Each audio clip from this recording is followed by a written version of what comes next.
Il s'agit de son tout premier roman, donc c'était intéressant d'en parler pour vous le faire connaître.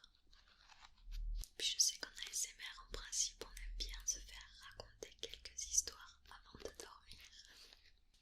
Donc je vous conseille vivement d'aller découvrir par vous-même l'intégralité de ce roman. Le but d'aujourd'hui va seulement être de vous lire le résumé ainsi que les 3 premières pages à l'intérieur. Une étrange secousse vient d'ébranler les terres éternelles.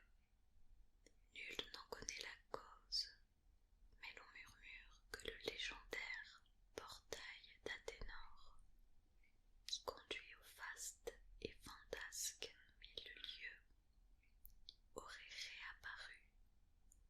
Serait-ce sous l'impulsion de l'Ordinis, ce sombre ordre corrompu, ou est-ce le fait de l'étrange fantôme qui hante dernièrement les grandes villes?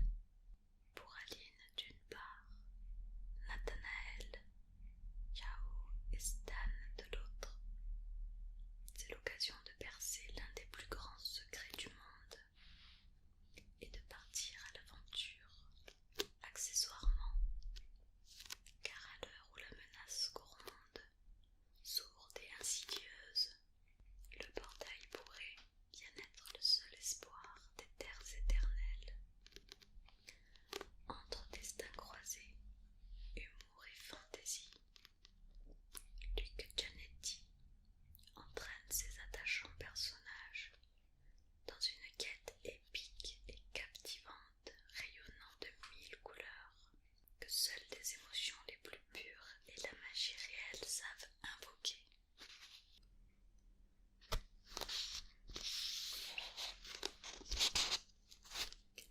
Une soirée mouvementée. Cela faisait longtemps à la taverne de la Plume Rouge qu'il y avait eu si peu de clients, ce qui n'arrangeait pas le moral de son propriétaire. Le fait de passer la soirée à ruminer derrière le comptoir faisait naître en Monsieur Clément une frustration grandissante, qui n'était pas le cas de sa compagne. Malena était une femme très calme et réservée. Rien ne pouvait changer la douceur de son regard, ni la bonhomie affectueuse et rassurante de sa personne qu'elle témoignait au quotidien, que ce soit avec Monsieur Clément ou ses clients. Ce soir-là, voyant le peu d'ambiance que la soirée promettait, elle décida de voguer à sa première passion, à savoir la harpe. Comme à son habitude, elle s'installa à l'extérieur devant la porte d'entrée, assise sur une chaise en bois magnifiquement sculptée et lustrée que son mari lui avait amoureusement conçue. Et c'est devant un coucher de soleil flamboyant qu'elle joua ses premières notes de la soirée. C'était le moment idéal qu'elle aimait à confier, que son moment préféré pour jouer était la tombée de la nuit. C'est comme si je faisais du crépuscule la plus belle des veillées, disait-elle.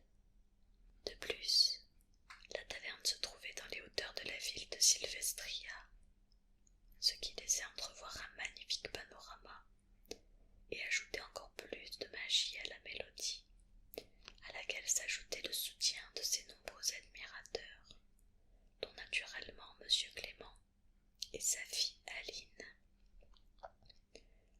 En jouant, elle donnait le sentiment aux gens qu'aucun souci ne pouvait les atteindre. Alors qu'elle s'embellissait d'une jolie berceuse, elle aperçut au loin sur le chemin la silhouette de 3 hommes.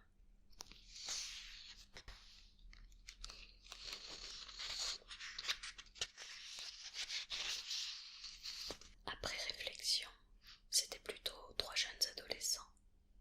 Cela se voyait à leur façon de marcher. Le premier avançait d'un pas distingué, suivi d'un garçon qui le dépassait d'une tête, tandis que le troisième, que l'on voyait plus petit et plus costaud, marchait d'un pas nonchalant. Il n'y avait aucun doute pour elle. C'était Nathanaël, Yao et Stan. « Bonsoir les garçons, s'écria-t-elle, alors qu'ils arrivaient devant la porte. « Bonsoir Madame Clément, s'exclama Nathanaël, réjoui de la revoir.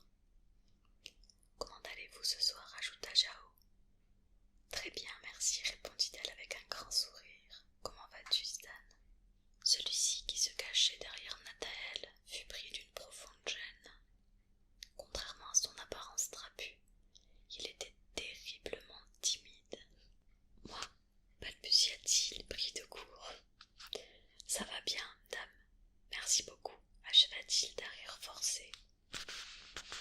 Il s'empressa d'entrer avant qu'elle ne puisse remarquer que son visage virait au rose pâle. Il a le béguin pour elle, Nat, c'est certain maintenant, lança Jao d'un sourire farceur en entrant à son tour. Le visage de Stan passa du rose pâle à un rouge vif. Ce n'est pas vrai, répliqua-t-il en croisant les bras. À en juger par leur apparence, les trois garçons avaient moins d'une vingtaine d'années et semblaient être très fusionnels. Ils se dirigèrent vers leur table habituelle au fond de la salle. Pourquoi ne pas lui dire, suggéra Nathael en s'asseyant. Nathael était le plus mature des trois, très poli et généreux dans l'âme. Il était toujours habillé de vêtements en bas à sa taille, toujours un poil plus grand, mais ça lui allait bien, tout comme la frange sur le côté de ses cheveux bruns. Mon pauvre ami, s'écria Jao, en enlaçant Stan d'un seul bras. De toute façon, tu es beaucoup trop jeune pour elle. Jao était le plus grand et le plus fanfaron de la bande. Il ne passait pas un jour sans qu'il ne se donne à fond pour ses amis. Ce qui suscitait l'admiration de Stan, distrait et rêvasseur, qu'il aimait énormément.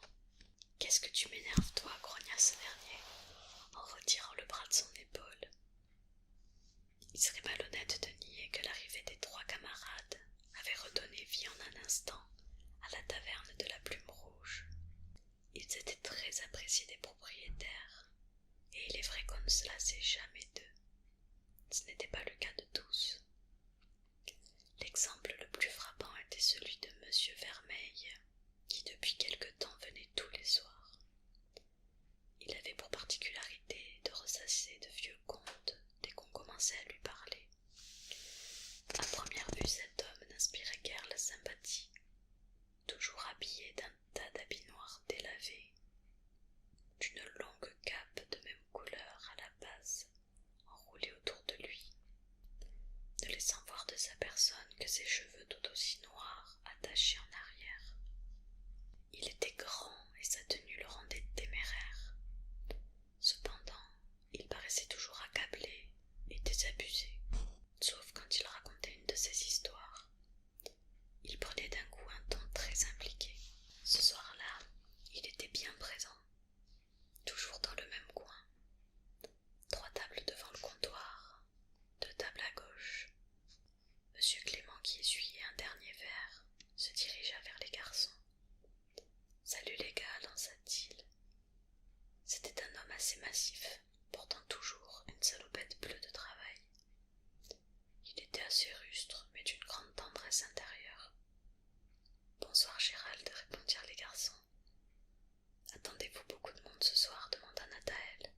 « Hélas, je pense que la soirée ne va pas évoluer. »« C'est vrai que ça ne se bouscule pas » fit remarquer Jao, tout en jetant un coup d'œil derrière lui. Toutes les tables au centre étaient vides. On ne pouvait qu'apercevoir Monsieur Vermeil, toujours immobile, qui écoutait Malena tandis que le petit groupe qui était là jusqu'à présent se préparait à partir. Je sens qu'il va se passer des choses très intéressantes dans les prochaines pages. Donc, si jamais vous êtes curieux de savoir quelle est l'histoire que va nous raconter très probablement Monsieur Vermeil et ce qui va en découler par la suite,